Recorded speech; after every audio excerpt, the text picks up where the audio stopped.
മോളെ കൊണ്ടുപോവാനല്ലേ പൊതുവാൾ ഇത്രയും ദൂരം വന്നത്. നല്ല കുട്ടിയല്ലേ, മോള് വാ. മമ്മി അവിടെ കിടന്ന് കരയാ മോളെ കാണാണ്ട്. ആരോടും പറയാതല്ലേ കുട്ടി പോകുന്നത്. ദേ പൊതുവാളിനെ ധർമ്മസങ്കടത്തിലാക്കരുത് കുട്ടി. 1001 പ്രാവശ്യം എന്നെ കിങ്കോങ് എന്ന് വിളിച്ചോ, അല്ലെങ്കിൽ വേണ്ട. ഞാൻ പുതിയൊരു കഥ പറഞ്ഞുതരാം.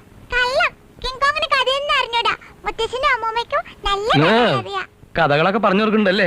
എന്തിനാ ഇങ്ങനെ നല്ല നല്ല കഥകളൊക്കെ പറഞ്ഞു കൊടുത്ത് കുട്ടികളെ ചീത്തയാക്കണേ. ഡ്രൈവറുകളല്ലേ പറയുന്നത്, മോളിപ്പോ മാമന്റെ കൂടെ പോ. ഡ്രൈവറുകൾ വരാൻ കൂടെ. ഗീതുമോള് തമാശ പറയല്ലേ.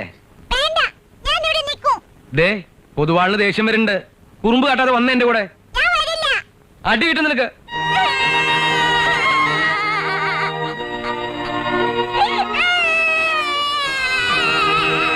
തുടങ്ങി കരയാൻ. കരയല്ലേ കരയല്ലേ.